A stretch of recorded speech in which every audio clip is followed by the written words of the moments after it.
Hi all. I wanted to discuss today something that's, I guess, seasonal um, due to the winter. In the Chassidish Welt, by certain Gracie Rebbes, the nights of winter were referred to as the Heilige Nacht im Winter. The Rechaim used to refer to it like that. Other Rebbes used to refer to it like that. It's the holy nights of the winter, meaning it's an opportunity to spend these nights, to use these nights. Now, obviously, primarily this was more understood at a time when there was less ability for life to continue once it got dark and everyone would go home and there'd be candles and etc. But I think the lekach is relevant to us anyway. So I want to talk a little bit about the holy nights.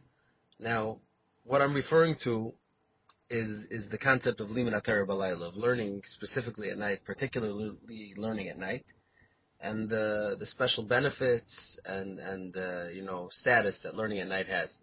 I just want to start with, I guess, two stories of sorts that show let's call it the maximalist point of view of limud atara b'layla. Show meaning the biggest upside that limud atara b'layla could be, and then from there we'll move on to more general descriptions of limud atara b'layla that's applicable to each and every one of us. So I want to start with a letter. There's a letter that was written. It's written, I think, in the early 1530s. It's a letter describing a monumental night seder that took place between two young Galite who were living in Istanbul at the time. They were living in Turkey.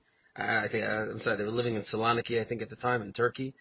And these two young Galite ultimately go on to become extremely famous Talmidei Chachamim. If you've been to Tzfas Beis HaKvaris, you visited both of their Kvarim. And one of them is writing a letter to some friends, some chaverim who were not there for this night seder, describing this incredible night seder that transpired. Now, the protagonist of this letter is the Beis Yosef, the Mechaber of the Shulchan Aruch, and his chavrusa Shlomo Alkabetz, the most known for composing the Piyut of L'Chadaydi, but also distinguished Talmud Chacham in his own right, a Mechaber of many Svarim and a tremendous Makubal. And the night seder in question that he's describing is the night of Shavuos, and he writes of marvelous Giluyim that transpired on this night of Shavuos to him and his chavrusa, the Beis Yosef. Now, this is, like I'm saying, a maximalist perspective of what could be achieved by a night seder, but we'll start this as the high water mark, and we'll work our way down from here. He says, I'll read you a little bit from the letter. He says, De'u lachem, ki iskamnu harav HaChassid v'ani avdei v'avdeichem me'achaverim. Says the Rav HaChassid, the Beis Yosef, and me, his servant, decided lamed al nafshenu leil Shavuos v'lindar shina me'inenu, to stand for our lives and to withhold sleep from our eyes this night of Shavuos. And he says, we were zeicher ki lehifsaknu l'rega. We just learned every minute, and this is the seder. He says, shetakanti v'sidarti b'laylahu. This is the seder, a tikkun leil Shavuos of sorts. He says, Rishona Torah karinu miparshas Bereishis ad veichulu b'ni'ima b'kol gadol. Then we continued different psukim. He says, then eventually we moved on to Shir Hashirim, Megillas Rus, then the psukim in Divrei Hayamim. He says, v'chol zeh be'ema b'yira b'nigan b'tam. All this was done with fear and trembling, with a niggin, with a beautiful song, and with a trap. Well, Yu'umin ki yisupar, he says. It's not to be believed if I would tell you how beautiful it was. V'achikach lamadnu Mishnah kol Seder Zerayim. We learned Mishnayos of all of Seder Zerayim. V'achikach lamadnu al derech ha'emes, and then we learned Kabbalah. Now he writes, Be'eshe eschalnu. This is the gilu that they were zeichet to. He says, Be'eshe eschalnu l'umoid ha'mishnah v'lamadnu shnei mesechtas. When we started learning the Mishnayos and we got two mesechtas in, Zikinu Beireinu HaKadosh Baruch Hu was mezakas v'nishmas ha'koylam medabrim pi ha'chassid. We heard a voice coming from the chassid's voice, from the chassid's mouth, from the Beis Yosef's mouth. Koil gadol b'chita chaysios, a voice that was very defined and enunciating its words super clear. People around were able to hear noise, but they weren't able to understand anything. It was very sweet. It kept strengthening and getting more loud. We fell on our faces. No one was able to look up because of the Meir and the Pachad. And then the voice starts talking to us, and it says, Yedidi Ahuvi, Shalom Lechem, Ashreichem v'ashrei eladetchem. Lucky are you, and lucky is the one who birthed you. Ashreichem b'olam hazeh, Ashreichem b'olam haba. Asher samtem al nafshechem la'atreini b'layla hazeh. that you chose to spend your night being ma'ater me. And the letter continues, and it's the voice introduces itself and says that it's the Mishnah. Hinni ha-Mishnah, I'm the Mishnah talking. And the Mishnah continues to explain to the Beis Yosef and the Rosh Al-Kabetz the beauty and how consequential it is that they stayed up all night learning, and the various things that they're going to be zeich to, that they were zeich to, in this night of learning. Now, this is Leil Shavuos, which is in itself a time of great ha'ara and giluyim, and it's the Beis Yosef and Rosh Al-Kabetz who are staying up all night learning. And granted, most of us shouldn't expect to have the Mishnah revealed to us in a clear and present fashion. But in any case, this is an example of so to speak, the great potential kaiches that can be unlocked by Limud HaTorah B'Layla. Now, another story along a similar vein that I want to share before we talk about some of the pratim here is the story of the Belzer Rav. The first Belzer Rav of Shalom of Belz, the Sar Shalom. It's Yadua even today. If you go to Yerushalayim, you'll see the Belz Beis Medrash. You see that in Belz, the binyan of the Beis Medrash and the structure of the Beis Medrash and the beauty of the Beis Medrash is something that's taken, with utmost care and dedication, probably in a way that's unmatched in any other kehillah in Klal Yisrael. I don't know if any other kehillah dedicates the time, the effort, the specificity, the nuance, the detail to building their Beis Medrash in the way that Belz did and does. Now, the one who started this tradition of uber commitment to binyan Beis Medrash with bechol proteh v'diktukeh was the Sar Shalom, the first Belzer Rav. Now, the first Belzer Rav used to say about himself, Chazal say, Shalom Rav la'oyev eseresecha, and then it says, Al tikri v'noyich, banayich ela v'noyich. Don't read banayich, read v'noyich, builders. So the Belzer Rav used to say, his name was Shalom, he said, Al tikri v'noyich ela v'noyich, I'm a builder. He was building the Beis Medrash. It's Yadua that the Sar Shalom of Belz would engage in building the Beis Medrash with his own hands. He would work hard. He would go to the construction site, even as an older person, as a rebbe, and he would engage in building the Beis Medrash with his own hands. Now, one time the Belzer Rav's brother came to town, to Belz, and he saw the Sar Shalom engaged in building his own Beis HaKnesses, his own Beis Medrash with his own hands. And he asked him, he said, is it not, enel v'choivcha? Is it not, can't you hire people for this? Can't this be something that others could do? And the Belzer Rav explained to his brother why building the Beis Medrash was so important to him that he even wanted to do it with his own hands. And he told him a story. He said as follows. This story is brought down in different Chassidish sources, but he told him a story. He says, when I was a young man living by my shver in Skolya, he says, me and two of my chaverim were makabel upon ourselves that we were going to stay up for 1,000 nights and learn B'Ritzifus. We had heard that if one is zeichet to stay up for 1,000 nights and learn B'Ritzifus, he's zeichet to tremendous giluyim and tremendous hasagis and Torah and Yerushalayim that he otherwise can't achieve. And we decided to commit to staying up 1,000 nights to learn. He says it was me and two chaverim. And over the 3 or so years that it takes to accumulate 1,000 nights of learning, first one of them fell off, and eventually the second one fell off. And he says, "V'anina sharti levadi." It was just me at the end of this incredible avodah of staying up 1,000 nights. It was just me. The young Shulam Reikeach, who was living by his shver, he was a teenager living by his shver in Skolya, and he says it was getting close to the 1,000 nights, and I was committed. And the way it's set over is that they would daven early mincha, daven early ma'ariv in Skolya in the winter time, and the nights in the winter in Galicia could be 16 hours long, and the Belzer Rav of Shalom Belz would go to the stender where the chazan would daven ma'ariv, and as soon as the chazan would complete ma'ariv, the Belzer Rav would stand there with his farm. And when Shachos came around, they had to, rouse him from his deep concentration of his learning that he'd been doing for 16 hours and send him, out of the Amud so the Chazan could daven for the Amud. So the Belzer Rav put in night after night after night to achieve this 1,000 nights of learning.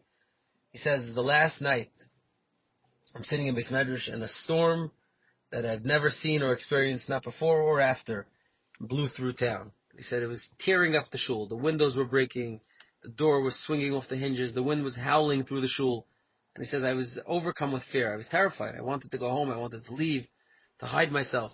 And instead of capitulating on this last night, I went to the Aron HaKodesh, he says, I pulled open the parechas, I opened the doors, and I cried out to HaKadosh Baruch Hu. He said, Hashem, please, I'm in this for 999 nights. don't take this away from me on the last night. Let me complete my 1,000 nights. And he says, just like that, the storm subsided, and out of the corner of my eye, I see an old man, with a long beard, a tall, majestic old man walk into the Beis Medrash, and he introduces himself, and he says, I'm Eliyahu Hanavi, and I came to be megala myself to you, to learn Torah with you, because of your commitment, your dedication for these 1,000 nights. And in Bel Zak's neighbor, that in that night, Eliyahu Hanavi learned Kol Torah Kula with the Sar Shalom, with the Bel Zerav, and the limud that they completed, their Seder limud on, was Hilchos Beis HaKnesses. And with the tremendous eye for detail and dedication to the sugi of Hilchos Beis HaKnesses. And the Bel Zerav explained to his brother, he says, Hilchos Beis HaKnesses is something that I learned from Eliyahu Hanavi, with every picture with every detail of exactly how a shul is supposed to be, for all elamas, for everything that it does. And therefore, I'm going to build the most perfect shul in the world, and I want to do it with my own hands. I'll take you v'noyach elavaynoyach. I want to do it with my own hands. And the Tzidua, the Bel Zerav said that the shul that he's building, Belz v'tzana vinkel, for Torah near Shemayim, until Mashiach will come. So this is the tradition and the legacy of the Beis HaKnesses and Beis Medrash building in Belz. Now, the subtext and what undergirds this story is the tremendous dedication and commitment to Limud HaTorah B'Layla. It's the potency and the power of Limud HaTorah B'Layla that gave the Bel Zerav these hasagas and these giluyim that allowed him to build this shul and this derech of Yiddishkeit with such a shleimus. Now let's talk a little bit about Stam, the sugi of Limud HaTorah B'Layla. So it happens to be that it's a din in Shulchan Aruch, obviously. But let me start with the Rambam. There's a famous Rambam. The Rambam in Hilchos Talmud Torah in Perek Gimel says as follows. He says, "Afal pisha mitzvahs limud b'yom u'b'layla." Even though there's a mitzvah to learn b'yom u'b'layla, ein adam leimed reiv chachmasei ela b'layla. A person is only zeicha to achieve to be leimed reiv chachmasei b'layla. Lefichach misha roitzel niskes b'keser HaTorah. Someone who wants to be zeicha in the keser HaTorah, in the crown of Torah, to make Torah his and to be part of him. Yizar b'chol leilasav. He should be careful, cautious with all his nights. He shouldn't lose even one of them. Don't waste even a single night, says the Rambam, in eating, in drinking, in sleeping, in wasting time. Just in Talmud Torah and Divrei Chachma. That's what the Rambam says. So the Rambam writes this tremendous skula in Inyan of Limud HaTorah B'Layla, that even though a person is obviously mechuyev to learn by Yom U'Balayla, but Afal in the Keser Torah and being zeicha in Torah that it should become part of you, that's something that's miyuchad, to be that a person has the ability to be zeicha in at night. Now, there's a Gemara in Eruvin that really starts this conversation. The Gemara in Eruvin brings down a memra the Gemara brings down a memra that says le'ivri laila l'shinsa. Night is only created for sleeping, as I state in the Gemara, to which the Gemara later on continues on. The Gemara brings another memra that says every sierra legirsa. Night is meant to learn during it. Now the Gemara does not address the fact that this is seemingly a stira between these two days in the Gemara. The Gemara just brings these two different positions. It's Rabbi Yehuda's shita that says every laila l'shinsa, and Rishim ben Lakish says every sierra legirsa. The Gemara doesn't address the fact that this is two things that are associated to each other, because it's two different mandamrim. Mara Marka, it's not a stira. Now Taisvis in Eruvin and Samachayim and Aleph, Taisvis the Ramasal al Shinsa. Taisvis says, he explains when Rabbi Yehuda says the night is for sleeping, he says Kemoy Leile Tkufas Tammuz, like the nights of Tammuz. Now the Achronim, the Chasam Sofer in particular, in a few different locations, but other Achronim as well, explain that Taisvis is trying to say there is no stira between these 2 days in the Gemara. When the Gemara says that night is meant for sleeping, it means short nights. Yeah, understand that in a time, in the olden days when they were able to work, Kolzman was light outside, so the summer the summer was the time to get everything done. You have to maximize all the work that was done so that you'll be prepared for the winter. So it says every laila el l'shinsa. That means on the short nights of Tammuz, when the night is only a few hours long, between Tzeisak Echavim and Alois, then night is dedicated for sleeping. But on the long nights, when there's extra time, like in the winter nights, when the long nights and there's extra time, then that's when the Gemara is saying Ivra Sierra Legir. So that's when night is meant to be learning it. Now the Chasam Sofer in Teres Moshe takes this a step further, and in Drashas he says as follows. He says there's more to it than just that. He says there are two types of people. There are people who look at the summer nights and say the summer only allows me 5 hours of sleep, So Vaistais, all I need is 5 hours of sleep. And when it comes to winter, and they have a 16-hour night, they dedicate the rest of that night to learning and to Avodas Hashem. It says then there are people who look at it the other way. They say in the winter, nighttime is 16 hours. That means I need 16 hours of sleep. And in the summertime, when they only have 5, they're Moisef Menachel L'Kodesh. They take some of their day on both ends and they add it to their regimen of sleep because they say I need more sleep. So the Sefer says what the Gemara over here is trying to tell you is that a person should learn from Tammuz the amount of sleep that's necessary and to use his time wisely. So the Sefer says that this is the limit of the Gemara is that there's 2 types of available sleep patterns, and a person should try to learn to avail himself of the opportunity that is Limud HaTorah B'Layla and not to spend all his time sleeping B'Layla. Now, this din, that Limud HaTorah B'Layla is so important, it's brought down in Shulchan Aruch. The Shulchan Aruch in Siman Reish Lamed Ches, in Arachayim, the Shulchan Aruch says as follows. He says, Tzarech Lizar B'Limud HaLayla, Yosim B'Bishal Yoyim, Avavatli Oinshe Meruba. Shulchan Aruch says it's like a dual-edged sword. He says, outside of Yoser Toiv, a person should be zara to learn Balayla Yosim B'Shal Yoyim. It's very important. It avails you of great opportunities in Schosim. Mitzad Sheni. Should you not take advantage of this opportunity? Someone who's Mavatli has a tremendous einish. Now, the Shulchan Aruch is really coming from the Torah. And the Torah is even a little bit more explicit. The Torah in Siman Reish Lamed Ches says as follows. The Torah says, Be'inyan limud HaTorah, he says, Be'inyan limud halayla, yoser v'yoser b'shal yoyim. You have to be mamish zar in it even more than the day. B'ni hi zar, he says, K'maisha amru chachamim zal, ein rina shel Torah ela b'layla. The rina shel Torah is only b'layla. He brings the Gemara in Erevin, Le'ev el Girsa. He brings the Gemara in another Gemara in Erevin, Kol Bayish and Ishman, but we'll see these Gemaras. And the Torah says a person should be zara yoser v'yoser in Limud HaTorah B'Layla. Now, as I pass in the Shulchan Aruch as well, that Limud HaTorah B'Layla is very, very important, that a person should be zara in it possibly even more than Bayay. Now, the Mishnah Berurah, in a very nice little collection of the various components of Limud HaTorah B'Layla, the various chazals and components that are relevant, in the beginning of Reish Lamed Ches, in Sivkat and Aleph, he brings the basic overview of what's unique and special about Limud HaTorah B'Layla, and I want to read it. Mishnah Berurah says like this. It says, Keda'amrinon, like the Gemara in Erevin says, Le'ivri Layla el Legirsa. The night was only made so that you could learn. V'kiven l'kach niver Layla, since that's what the night was created for. Al kain tzarech lizar b'yoser. A person has to be very careful. The Yisur Gemara says, the Gemara says elsewhere, and this is the Gemara in Chagiga. Kol ha'osik b'Torah b'Layla. Anyone who's osik b'Torah b'Layla, Hakadosh Baruch Hu moishech lo b'chut shel chesed b'yom. Hakadosh Baruch Hu is moishech a chut shel chesed in a b'yom. Now, that's a tremendous upside. Charm is the X factor. Person has charm, he's able to accomplish a lot of things. 2 people could do the same act, could behave the same way with people, and one who has charming is one who has charm. People will be willing to overlook it and to have an ayin taiva. We know this with children, you know this with adults. If someone has charm, charm is the X factor. Charm allows a person to get so much more done than he would otherwise struggle to do. So Chazal and the Gemara and Chagiga say that that's the ultimate trade-off, the ultimate benefit that a person can avail himself of, is to be so that he has this blessing of Bayayim. He brings another Gemara, Oidamru brings Gemara Menachos, that Talmidei Chachamim ha'oiskim b'Torah b'Layla, Ma'ila aleim ha'kasav kila asukim ba'avoda. It's as if they be oisik in avoda. The Gemara brings a pasuk to prove this. The Gemara also says, Kol ha'oisik b'Torah b'Layla, it's Gemara in Tamid, Shechina Kenegda, Shenema Kumi Reini b'Layla.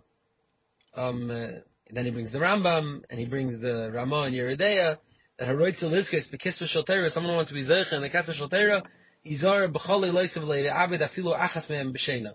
Achila V'Shtiv V'Zich, that's the Rambam. And so the Mishnah Berurah, in this little few lines over here, he brings down, the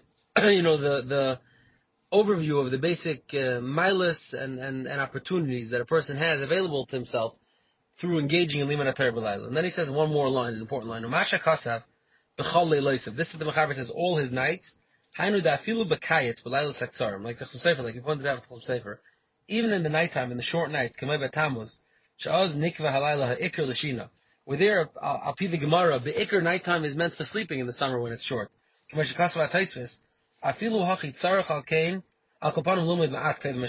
should learn a little bit before he goes to sleep. So this is the Mishnah Berurah, so to speak, incorporating all the components of these various chazals, up to and including the Chum Sefer's, diak and interpretation in Taisvis, that there's an idea of taking the opportunity of Limud HaTorah B'Layla and the message of like Ivri Laila L'Girsa, which is the message of the winter nights, when the seasons provide a tremendous opportunity to put in a night of learning, and Shlep that even the Tammuz, when there's less time to learn, a person should still. Now, I just also want to point out, Mishnah Berurah mentions over here, if you notice his words, he says, a person should learn a little bit before he goes to sleep. Now, I don't know that this is what the Mishnah Berurah is referring to, but in the Orchos Chaim L'Harash, the Orchos Chaim says like this, and it's a nice Yitches, I think. He says, V'yizar l'moid balayla, ad sheyishon mitoich divrei Torah. The Rosh in Orchos Chaim says, there's some sort of special inyan of learning a little Torah right before you go to sleep, so that you go to sleep with some divrei Torah. And the Shla is even more explicit. The Shla writes, Toiv l'moid kol layla samuch l'shchiva, v'afilu b'layla saktarim shebekayetz. Afilu davar muat. Even in the short nights of the winter, even if it's just a small thing, so a person should fall asleep. So this is what the Mishnah Berurah is alluding to, that there's an idea of even in the short nights of taking some Torah to bed with you. So a person falls asleep, it's a much more a sleep of a Torah sleep. With Torah in his mind, that's a better sleep. Now, this is all something like the milus and the overview of what could be achieved, what could be accomplished with Limud HaTorah B'Layla, whether it ranges from the Beis Yosef and the Bel Zerav, who achieved tremendous Giluyim and revelations on these nights, or whether it ranges to more simple Moshe Chut Shel Chesed and being Zeichet the Kesser Shel Torah, which are far from simple and obviously, but are just what I would say more Shavuot L'Chol Nefesh, more available to every individual. These are some of the great inyanim of Limud HaTorah. Now, I just want to point, I'm not going to talk about this today, it's really a topic for a different day. There is a whole separate segment of Limud HaTorah B'Layla that other places can discuss, and that's the inyan of waking up by Chatzos to start learning. The Gemara in Brachos and Dafei talks about David HaMelech, Chatzos Laila Akum L'Cha, David HaMelech used to get up halfway through the night to learn. Fat Tokst, which is another big inyan, to get up early in the morning and to learn, whether that means getting up Chatzos, whether it means getting up a little earlier, but to get up before one starts their day, before they daven, to learn, to put in a few hours, is a whole separate inyan. It's really a machlekes haposkim when we talk about Limud HaTorah B'Layla, which one we're talking about. The traditional psak, the poskim, is that it means Limud HaTorah, before one goes to sleep, but there is a whole other segment of Limud HaTorah, waking up early in the morning to learn, which is maybe something worth discussing at a later date. Rav Yosef has has an excellent tshuva about it, where he goes through the inyanim, al pi Kabbalah. There's a lot of inyanim in regards to that, and maybe we'll save that for a different date. Now, just Adasina Lahachi, once we're talking about the Presentlichkeit and what's miyuchad about Limud HaTorah B'Layla, I just want to talk about one more quasi halachic nekuda that's relevant to Limud HaTorah B'Layla, and that is, I'm sure people are familiar that it's brought down b'shem the Talmidei Arizal, the Birkei Yosef, Afen Art in Siman Reish Lamed Ches, brings down as follows. He says, Kasvu Gurei Ari. I'm quoting from the Chida because he's not the only one who quotes this, but the Chida in many of his different svarim quotes this and goes into in some detail exactly the parameters of the sister, when it's negay, when it's not negay. So I'm going to quote from the Chida. The Birkei Yosef in Siman Reish Lamed Ches says as follows. He says, Kasvu Gurei Ari. The Talmidim of the Ari wrote, Shalay Yilmad Mikra B'Layla. A person shouldn't learn Mikra B'Layla.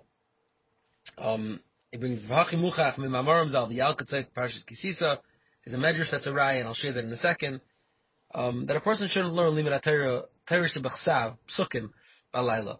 Achen Kasav B'Shar Mitzvahs L'Marash Vital. So the Chida quotes this, and he says that a person should be makfid al pi the Talmidei Ari not to learn Torah Shebachsav Psukim B'Layla. Now the makar that he's mentioning is a medrash Tanchum in Parshas Kisisa that says as follows. It says Moshe Rabbeinu, when he went up to receive the luchos from HaKadosh Baruch Hu. So the pasuk says, Moshe was with HaKadosh Baruch Hu for 40 days and 40 nights. The Medrash asks a basic question. How did Moshe Rabbeinu know when it was day, when it was night? He was in Shemayim. There's no sun, there's no moon. He's in Shemayim with HaKadosh Baruch Hu. How did he know there was 40 days and 40 nights? The Medrash says, when HaKadosh Baruch Hu taught him Torah Shebachsav, he knew it was daytime. When he taught him Torah Sheba'al Mishnah, Talmud, he knew it was Laila. Shneimar v'nohira amei shara, and he brings a pasuk, but the Medrash says that the way Moshe Rabbeinu was able to know when it was day and when it was night in Shemayim was based on which chelik of the Torah Kadosh Baruch Hu taught him. So to speak, Kaviyachol Kadosh Baruch Hu himself adhered to this Isser that Torah Shebachsav is meant to be by day and Torah Shebal Peh is supposed to be at night. Now, why exactly this is? So I'll see the different, the Mekubalim talk about different midas of Chesed and Din and Yom and Laila. Different halakim of the Torah represent Chesed and Din, but that's above my pay grade. We're not gonna go into that in detail. But in any event, there's I'll be the different inyanim of Chesed and Din. This type of Torah is better suited to Bayayim, meaning Torah Shebachsav is better suited to Bayayim, and Torah Shebal Peh is more suited to the nighttime. Now, it's interesting to me, the Chidah brings this elsewhere, not in this case, but in different places where the Chidah talks about it, he mentions this, that there's a diak from this Gemara in Eruvin that we mentioned before, that talks about Limud HaTorah B'Layla. There's a diak to this din that you don't learn Psukim at night. If you notice, the Gemara says, the Gemara when it wants to say learning at night, the Gemara says, Ivri Siyara El Girsa. The night was only created El Girsa. Now, Girsa is the way Chazal referred to Torah Shebal Peh. Girsa means Gemara. Girsa means the limud that the Tanam and Amoram were doing Torah Shebal Peh. So the Gemara itself in Eruvin seemingly is mentioning, when it says night is meant for learning, it mentions it in a context that implies Torah Shebal Peh, not Torah Shebal, which is an interesting diak to bolster this Isser from the Kabbalah. Now, it's kedai to note that this is not a halacha that a person is not allowed to learn Mikra B'Layla, and Memela, the Mishnah Berurah and Simon Reish Lamcha says that if a person wants to, he can. It's a hakpada, it's an Inyan, mandakapet kavdinan, or something of that variety. Meaning, this is not a halacha psuka that it's usher to learn Limud HaTorah Mikra B'Layla. It's an Inyan not to learn Mikra B'Layla. Now, there are some exceptions to this rule, even for those who are makbid not to learn Mikra B'Layla. There are some exceptions. For example, on Friday night, where the midas are different and there is no conflict between Mikra and the Din, so one could learn Chumash on Friday night. Additionally, if one's being Mavasedra with Targum or with Rashi with Pshat, so there's others who say that if you're doing with Pshat, I think they say the Sheresh HaVedas brought down. I saw a tshuva from the Tzitz Eliezer where he brings down some of the exceptions. I believe he quoted from the Sheresh HaVedas that if a person's learning it with Taich, which would l'chayra be inclusive of Targum or Rashi or something like that, then there's no Isser. That's not called limud. That's not called Mikra anymore. That's suffusing Mikra and Girsa in one. You're doing some Torah Shebal Peh and some Torah Shebal Ksav together. The Taruvis, it's not also to learn Mikra B'Layla. So, Lamashal, meaning if you're learning a Gemara and the Gemara quotes a pasuk, nobody's going to tell you that the Talmidei Arizal meant. You have to, cut out the psukim from the Gemara. So, similarly, if you're learning psukim with Taich and you're explaining it and you're learning some of the Chazals and the Taich and the Drashas, so then that's also considered like you're learning a mix of Torah Shebal Ksav and Torah Shebal Peh, and that's allowed. Now, additionally, another nafkamina of something that's mutter, and this is brought down the Chidah himself in a Tshuva in Yosef Eimitz, has this shaila. In Yosef Eimitz in Tshuva and Simon Daled, the Chidah wants to know if you're allowed to learn Tehillim B'Layla. Is that included in the Arizal's Azhar not to learn Mikra B'Layla? What about Tehillim? So the Chidah interestingly writes that one could make a chilik, one could say that Tehillim is not included in the Isser, and I believe that the Velt certainly looks at it that way, that people are allowed to say Tehillim by night, because Tehillim has a certain bechin of Tefillah, and we've talked about this in the past several times. As much as Tehillim is Limud, Tehillim is also more or different than Limud, and therefore the Chidah himself that's a makel on saying Tehillim B'Layla, and as I say, that's how he's quoted in the Paiskim, in this same Tshuva from Tzitz and the Ben Ish Chai and Rav Pa'alim and others are makel. But Chidah himself, interesting, writes in the end of that Tshuva, he says, "Amar mani ba'atzmi yarei anochi, I'm fearful. Ani eini kari Tehillim B'Layla ki im B'Leil Shabbos Kodesh." I don't read Tehillim B'Layla, only B'Leil Shabbos Kodesh. So the Chidah himself, who in the Tshuva in Yosef Eimitz provides all the groundwork and the the backdrop to be makel and to say that reading Tehillim B'Layla is not such a problem, himself writes that he's fearful. This is a Azhara that comes from the Guri Ari, and then it's something to be nizar, and he's fearful about it. So in any case, I guess I'm just being moist of this to highlight further the components of the uniqueness of Limud HaTorah B'Layla, meaning its tremendous benefit and what could be achieved and what a person can accomplish during Limud HaTorah B'Layla, be that in its totally maximalist framework with Giluyim and etc., or in a way that's Shav L'chol Nefesh for everybody, being Zeicha, in the Kesser Shel Torah and the Moshe Chol Chesed, and additionally the auspicious time that it is, and therefore the certain limitations that the Mekubalim placed on specific types of Limud HaTorah B'Layla. I'm sure maybe at a later date we'll continue with Limud HaTorah B'Layla in regards to waking up early in the morning, a Seder before davening, but for now, we'll leave it with this. You've just experienced another Torah class brought to you by TorahAnytime.com.